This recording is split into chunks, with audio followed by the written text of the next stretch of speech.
Hi, I'm Larry Castle here with Ken Brown. Thanks for joining us for episode 23 of That's a Good Question.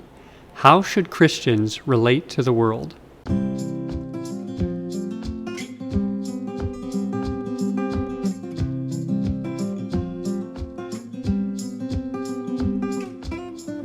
Today, Pastor Ken, we're going to discuss something that is really at the heart of living in the world as Christians, and that is how should we relate to the world? The Bible has a lot to say about the world and the dangers of the world, and yet this is where God has placed us to serve Him. So let's start off with some background and the factors that are involved in making this such an important issue for Christians, Pastor Ken.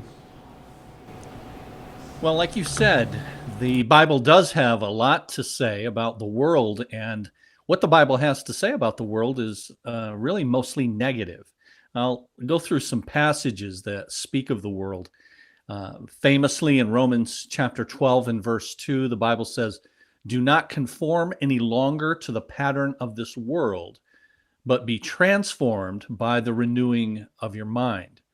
And then in James chapter 1 and verse 27, religion that God our Father accepts as pure and faultless is this, to keep oneself from being polluted by the world.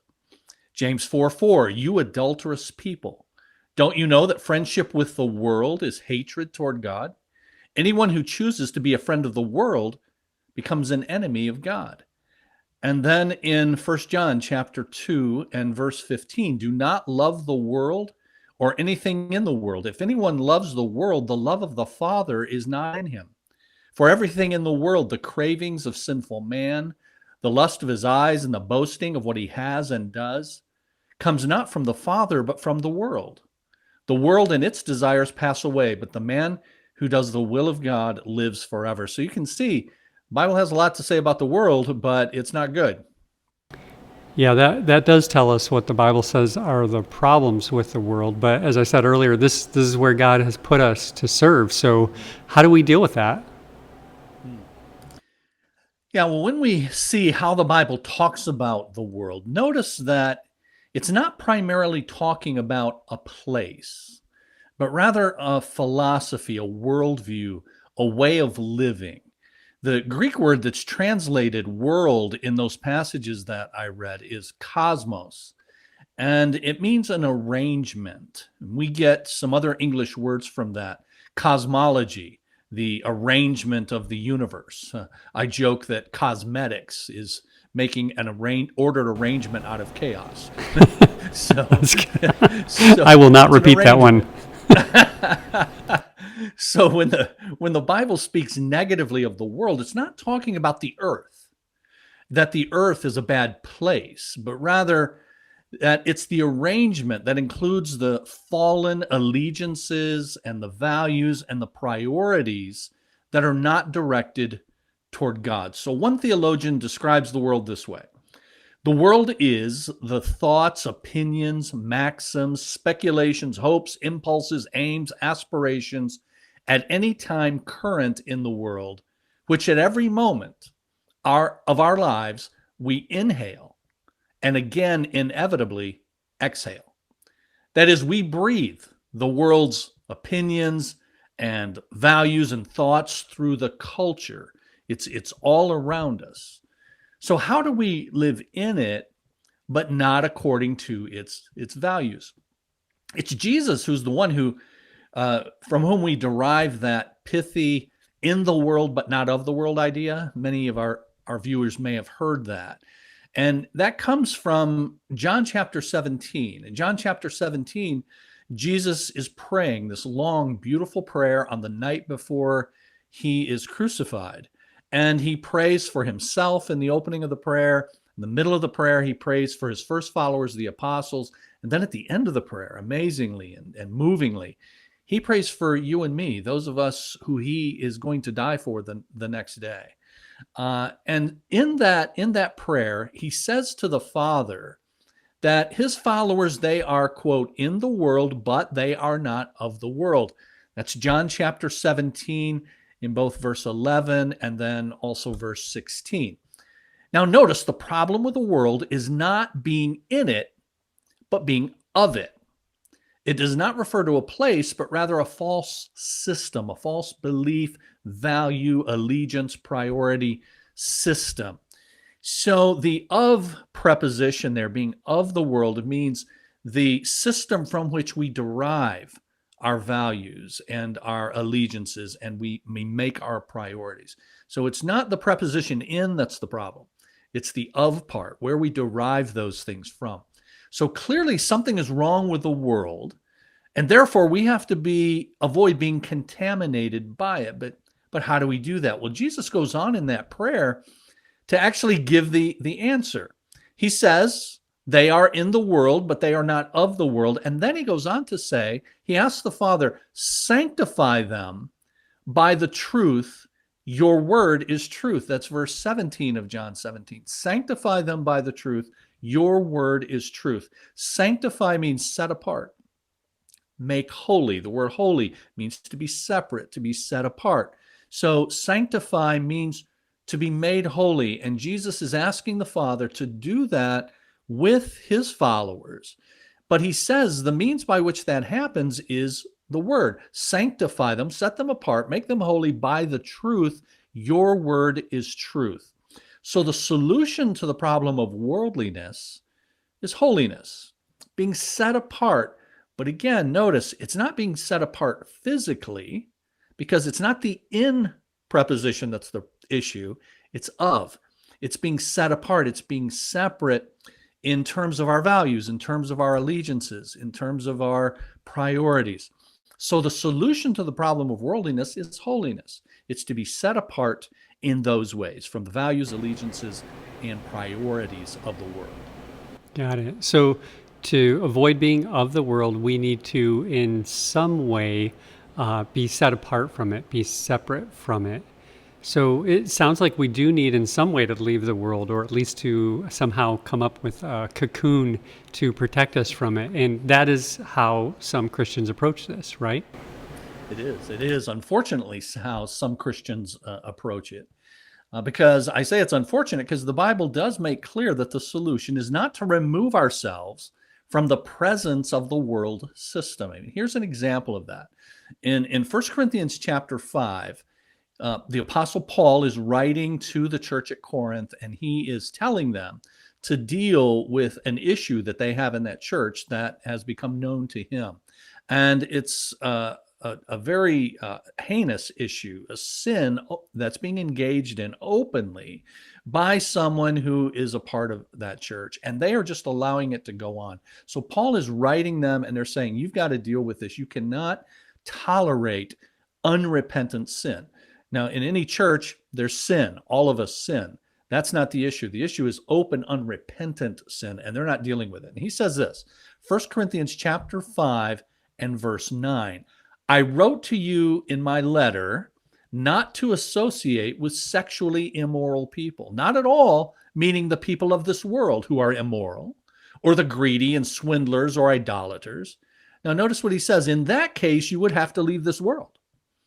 But now I'm writing to you that you must not associate with anyone who claims to be a brother or sister, but is sexually immoral, greedy, idolater, slanderer, drunkard, swindler. Do not even eat with such a person. Just as an aside, and to pause there, that might shock some of our viewers because we have become accustomed to being tolerant of everything and tolerant of sin, even in the church. But you see how the Bible says these things are to be handled. They can be handled lovingly, but they need to be handled directly. And for sure, they need to be handled. But notice in the middle of that, he says, I'm not talking about being separate from the people of this world system. In that case, you would actually have to leave the world, and you're in the world. So we indeed are in the world, and we're not to seek to be out of the world. We are in it, but we're not to be of it. In, not of. But there are, if you think about it, there are 4 ways to put those combinations together, taking being in and not being of the world. 4 ways to relate to the world. 3 of them are wrong and only 1 is right. The first one is you can be both in the world and of the world. Now, who would that be? In the world and of the world. That would be unsaved people. That would be non-Christians. That would be unbelievers. They are in it and they're of it. They are physically located within the realm of the world system, and they derive their values and their allegiances and they make their priorities based upon the world system. So that's the first one. That doesn't apply to most of our viewers who are professing Christians, but that's one way. You can be both in it and of it. The second way is this: you can be not in it and not of it, not in the world and not of the world. Now, what would that be? Not of the world clearly is talking about a Christian. This is somebody who derives their values and their allegiances and their priorities not from the world, but from the Lord. So you're not of. But these people are also not in, contrary to what Jesus said. You're in the world, contrary to what Paul said in 1 Corinthians 5. These are Christians who are not of the world, but they're also not in it. These are isolationist Christians. And throughout church history, you've had this kind of an approach to the Christian life. It's wrong. But you have the monastic life, monks who cloister themselves away from the world. The Bible doesn't teach that. You have the Amish, and many of us are fascinated by the lifestyle of the Amish and how to themselves and cloistered within our own community that they are. We're here in Michigan. We have some Amish in Michigan, but we have next door to us in Ohio. We have a lot of Amish down in Indiana and Shipshewana. These are tourist spots to go and be spectators and see how the Amish live. But then you also have this kind of isolationist tendency just among conservative Christians. And those of us who have grown up in conservative Christian homes, for which I am one, and I am very thankful, but one of the tendencies has been to isolate ourselves from the world, from people in the world, to take ourselves out of it. And the idea is you take the person out of the world, so then you're taking the world out of the person. But that's not true if you define world properly. World, again, is this arrangement. World is the values and the allegiances and the priorities. So you can take the person out of the world, but still have the values in the heart. And many a conservative Christian family and conservative Christian church have been devastated to find out that simply sheltering, simply isolating, doesn't remove the sin nature, doesn't remove the tendency toward your own kind of worldliness. So that's a second way, not in and not of. A third way is to not be in, but to be of. So you're of the world in the sense that you're deriving your values from the world, but you're not in it. That is, you have created your own kind of parallel world, your own kind of parallel existence with the world. You've withdrawn from it, but you've taken with you in that withdrawal its values. And this would be the worldly Christian. Now, in some ways, that's an oxymoron. In other ways, it's true of all of us. All of us sin, and as genuine believers, we sin. And so we reflect worldly values and allegiances and priorities at times in our lives. That is sin. But these are people that I'm talking about here that are like that. They are professing Christians. Whether they're genuine Christians or not is between them and the Lord. But they live in their personal lives and in their churches in a worldly sort of way. I'll have occasion to talk a little bit more about that in a bit. And then the fourth and final approach is the right one. It's the biblical approach. You're in it. We are in the world system. We are surrounded by it. We are tempted by it, indeed, but we are not of it. That we derive our values, our allegiances, and our priorities from God's word. And that's how we're set apart, by the truth, and your word is truth. So the more that we are saturated with God's truth, and the more that we appropriate it and we make application of it to our lives, then we are gradually set apart from the world system. Let's talk a bit about the two incorrect Christian approaches to the world that you mentioned, both of which involve not being in it in some way. First, you said there's the not in and not of that involves isolationism. What are some dangers to that approach?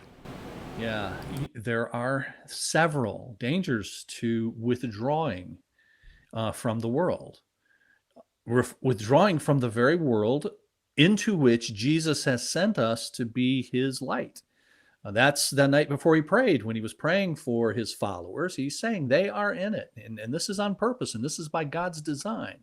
But they are not of it. And so if you try to reverse that somehow so that you're not in it, but you are and not of it, but you withdraw yourself from it, then you're not going to be able to carry out the mission that Jesus has given. You can't evangelize if you're not in relationship. If you're an isolationist Christian, an isolationist kind of church, you just will not be effective if you don't have relationships with those who need the light that we have.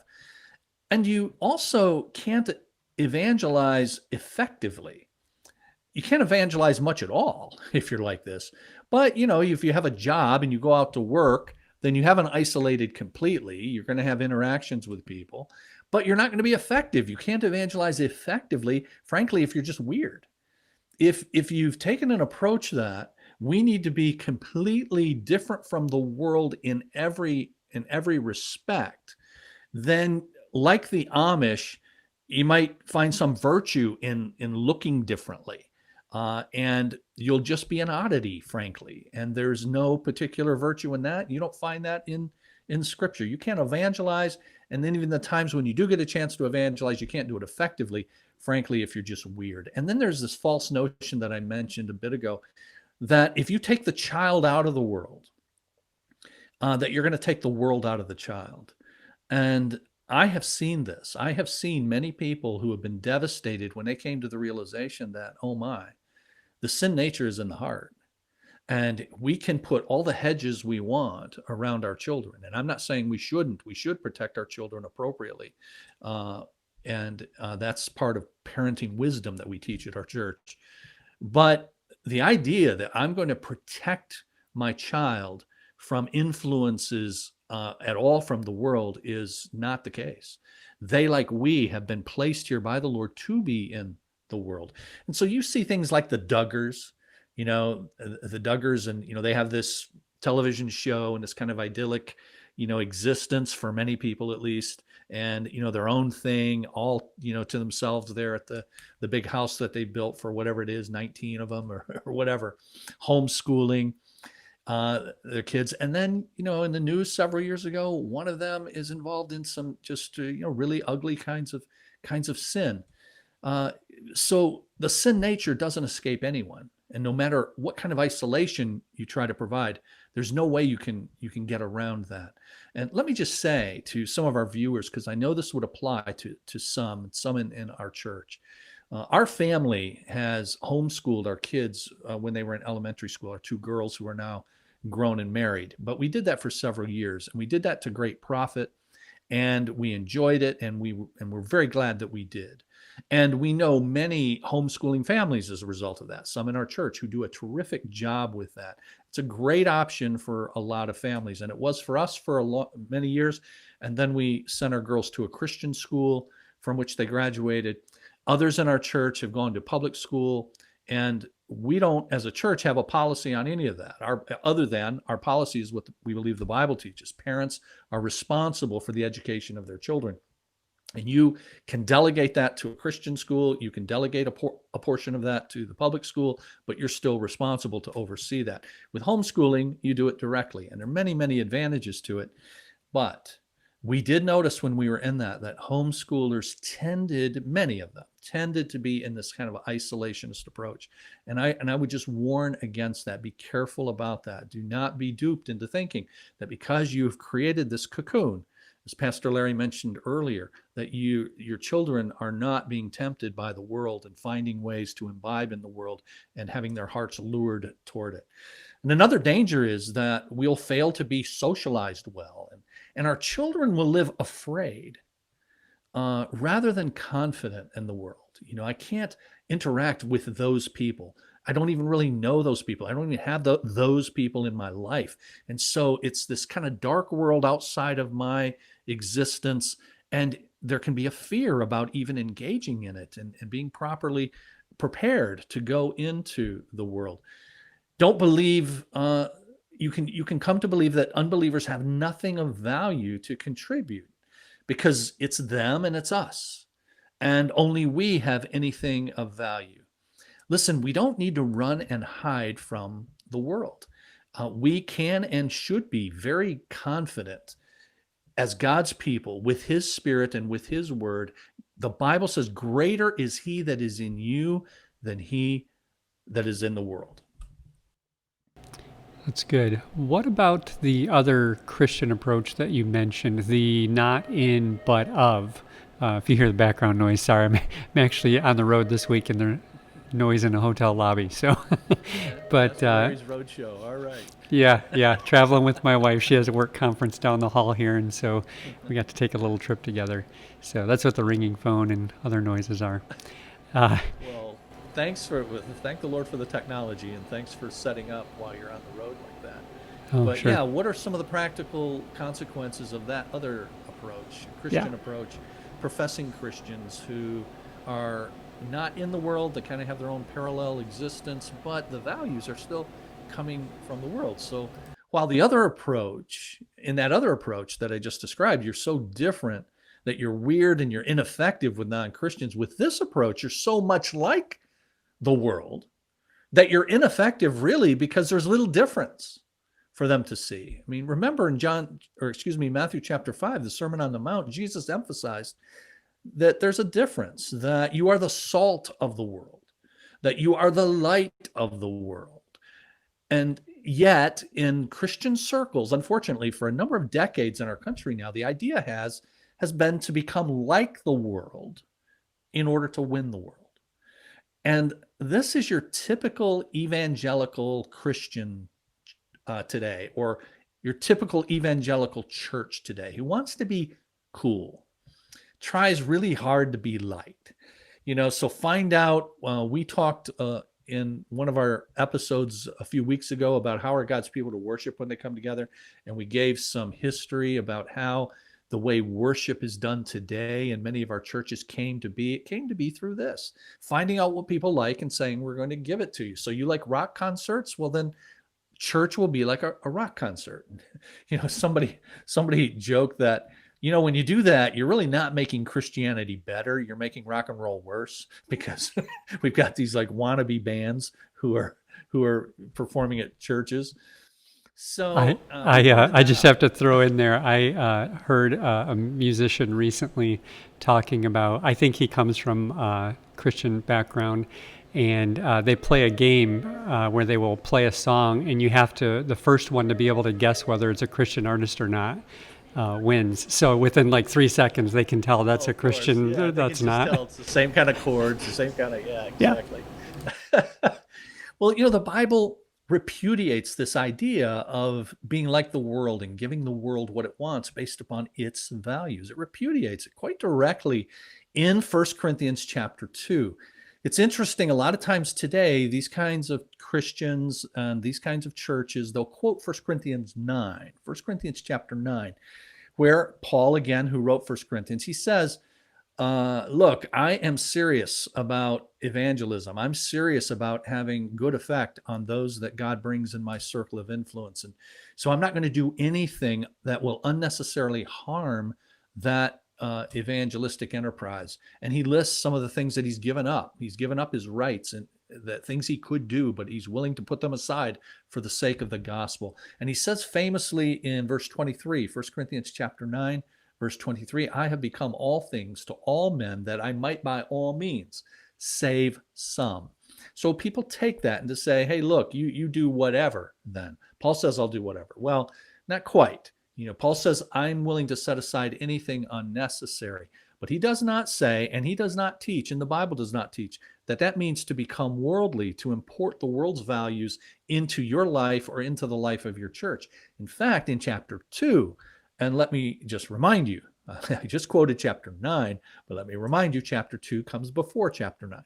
So with chapter 2, he's set the context in which you're to view what he says after that in chapter 9. In chapter 2, verses 1 through 5, Paul says, I know what you wanted. I know you wanted me to bring to you a form of entertainment for yourself. And I purposely did not do that. And I was not going to make the center of attention myself and my rhetoric and my human wisdom and all of that. So the Bible directly repudiates this idea that we need to find out what the world wants and then give it to them. So you said earlier that we want to be careful not to raise our children to be afraid of the world and to not be properly socialized. So are you saying there then there are good things, redeeming qualities then about the world? There's nothing good about the world as long as we define, again, world the right way as it's presented in the Bible. These values, these allegiances, these priorities. But there are good non-Christian people, and there are good aspects of culture. So let's break that down a little bit there. First of all, you said that back up. The Bible says there is no one good, and you just said that there are good non-Christians. Let's unpack that. Well, I mean, good. Thank you for that. To allow me to clarify it, it's good in a relative sense. The Bible, when it says in Romans 3:10, there's no one good, not even one, no one who does good, not even one. It's referring to good in an absolute sense, that no one does the right thing for the right reason, namely the glory of God, in their natural state. Outside of Christ, no one does that. So no one does anything of ultimate good outside of Christ. It's relative good. Good. Yeah, I want to make sure that was clear for everybody. So you said there are good, relative good, then aspects of culture. What's the difference then between the world and culture?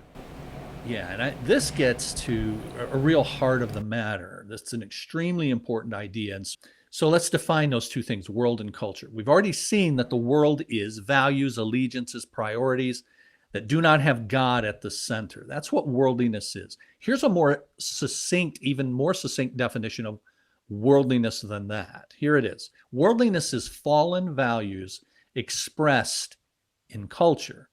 Now notice the modifier before values, fallen values expressed in culture. So that suggests that culture can express non-fallen, non-sinful values. And indeed, that's the case. So for example, fallen worldly values include things like sensuality, materialism, frivolity, just everything's a game.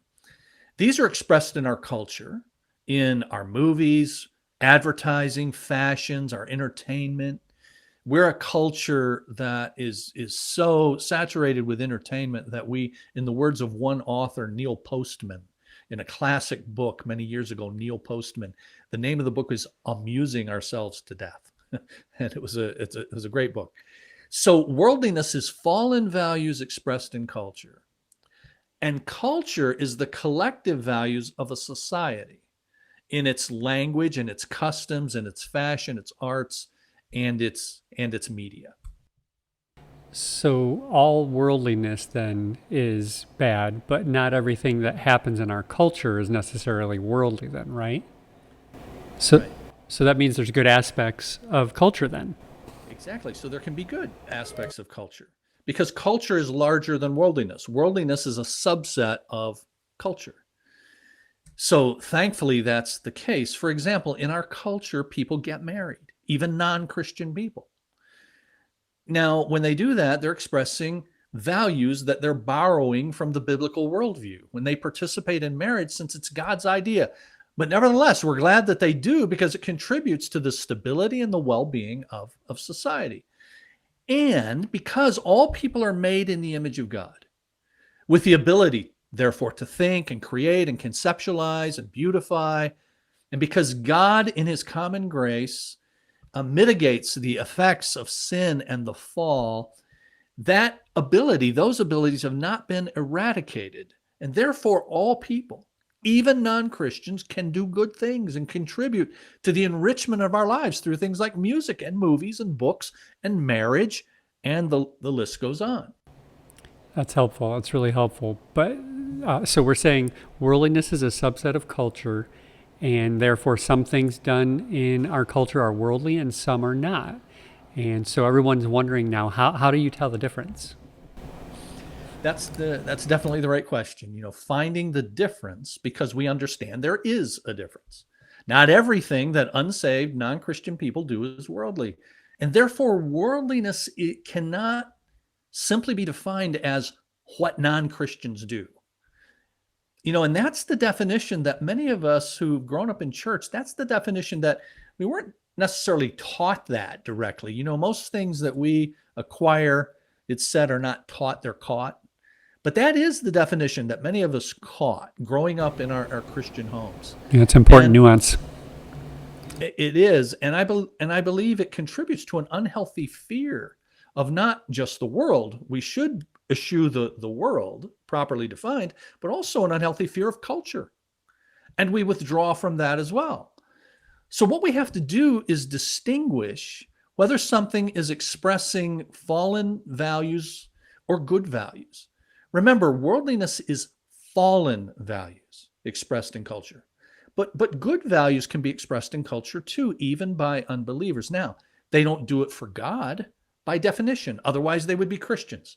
But because they are in the image of God, they can and do produce good things that they borrow from the God that they deny, and yet we all benefit. So take fashion. Is a particular style expressing a worldly value? That's the kind of question that we need to ask ourselves. What did sing in goth? Well, back when it was around, it might still be around for all I know. I don't know. But there was a focus on dark and macabre values, not Christian values of life and hope. Now, you might say, listen, what you wear is just cloth. God doesn't care. No, God does care. God does care about what we do and how even otherwise neutral things that we do and what they communicate and how they affect others. You can read that in 1 Corinthians chapter 8 through 10. What we wear can communicate our values. So here's what we got to do. We got to analyze. All right, what's that mean? What's the meaning? What are the values behind what I'm doing, what I, in this case, wearing? And then choose to participate or not. So notice we analyze, we think about it. We make a choice to please God. Is my lifestyle worldly because it expresses an unhealthy focus on, say, materialism? Do my musical choices reflect godly values like life and love? Or do they at least take my thoughts and emotions in those directions? Those are the kinds of questions we need to ask and then answer and then choose. This idea that that culture can produce good things, not necessarily worldly, even if they're produced by a non-Christian, can raise lots of questions for people. So, for example, to be good does not mean necessarily to be overtly Christian. You can take music, for example. To be good music, it doesn't necessarily have to be explicitly Christian music with Christian words written by a Christian musician, right? No, it needs to express values that are in keeping with a God-centered view of things, or aid me in seeing them that way. And because unbelievers are made in God's image, they can and do produce that. I mean, just a couple of examples, and I'm showing my age when I give these, but James Taylor, when he does his number one hit of all time, "You've Got a Friend," is that expressing something that fits into a God-centered worldview? The answer to that's yes. When you're down and troubled and you need a helping hand, right? Shower the people you love with love. That's another one of his songs. I think of a few secular songs that I believe actually demean worldliness. Now, I call them secular because they're not overtly Christian. They're not sung even by Christians. But again, showing my age, there was a song by Paul Simon of Simon and Garfunkel. Then he went off and did his own thing. But he had a thing called 50 Ways to Leave Your Lover. And he has these lyrics: just slip out the back, Jack, make a new plan, stand, don't need to be coy, Roy, just get yourself free, hop on the bus, Gus, Don't need to discuss much. Drop off the Keeley and get yourself free. And the idea was he was actually demeaning this idea that you would have these one night stands and then just leave and get yourself free and then go do your own thing. Well, guess what? That's true. As a matter of fact, Bob Seger, Southeast Michigan's own, has a song called Beautiful Loser about the restlessness of the human heart. He says he wants to dream like a young man with the wisdom of an old man. He wants his home and security. He wants to live at the same time like a sailor at sea. And then the refrain is beautiful loser. You just can't have it all. Same thing with the Eagles and Desperado. Now there's a big difference between seeing value in someone's work and being a fan of them. Listen, fanboys and fangirls. I'm glad I didn't wear my Eagles shirt today. If you start dressing like them and you go see them and you're around people that do that and you're emulating them, that's different than appreciating simply in God's common grace what people can bring and the talent that they have and what they then can help stimulate in your thinking, filtered through the grid of biblical truth, which is what I was just doing there. So their ability to do that actually illustrates the truth of Romans 1. Remember, Romans 1 teaches all people know God, but they suppress that truth and they don't glorify him as God there, and they're not thankful to him. That is, they're not God-centered all the while that they're borrowing from God. That's exactly what the Eagles are doing. That's exactly what Paul Simon's doing. That's exactly what Bob Seger is doing. So something, though, does not have to have a Christian modifier on it in order to make it useful. Christian music, Christian school, Christian television, on it goes. So this means that something can be considered worldly at one time but not at another, or maybe worldly in one place but not necessarily in another, since it's expressed in culture. And culture, the meaning of what culture does changes over time, right? Let me give you an example. You, Pastor Larry, our viewers may be familiar with the peace symbol.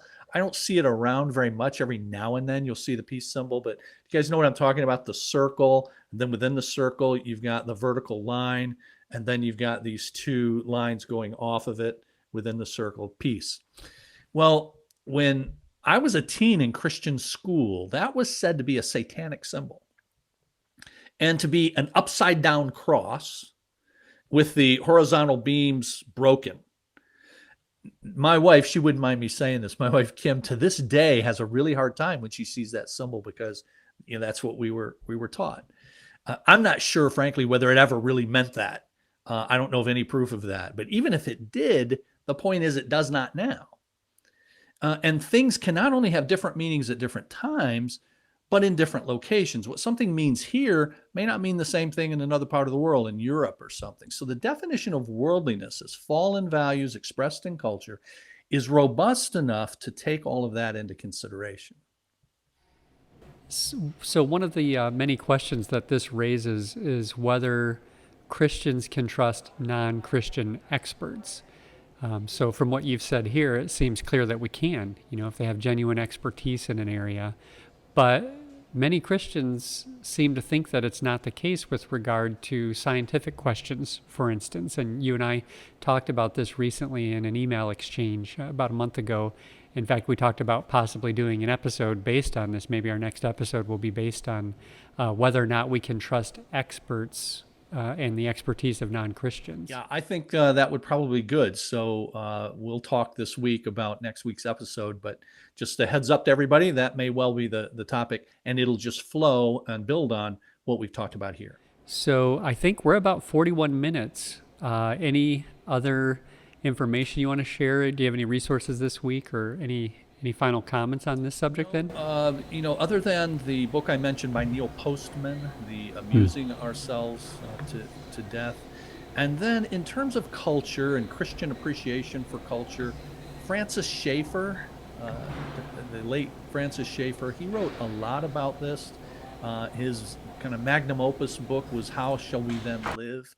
And he gives a whole history of Western civilization and Christian influence on it. And You will find, I think, some helpful things about this there. And then he has a little book called Art and the Christian. Art and the Christian, just a very small book about those kinds of cultural issues. So Postman's book, and then just about anything you can read from Schaeffer, but especially How Should We Then Live in Art and the Christian. Good. All right. I'll try to put some links either off to the side or below wherever you're watching this episode and or listening to the episode. So thanks everybody for watching with us. Just want to remind you once again, as we usually do, that if you're not already, follow us on Facebook, like this post, share it with your friends. And then as well, if you're watching on YouTube or on our website, you can hit the little YouTube subscribe button there. And on YouTube even, you can hit the little notification bell like you see in the graphic there, and that'll make sure that you get a notification anytime that we have new content come up. Pastor Ken, thanks again for taking the time to walk us through this topic, and everyone will see you next time. If you have a question you'd like us to consider, you can send that in to our email address, info@cbctrenton.com, or text it to us at 97000.